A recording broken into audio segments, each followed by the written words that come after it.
Portland cruise team makes it to the southeast shore of Odell Lake. As you can see, it's sunny, but incredibly windy here.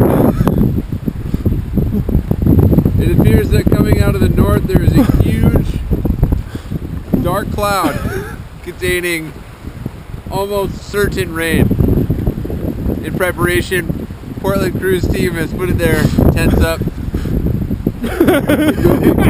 Gabriel has put his car cover jacket on, and Lorenzo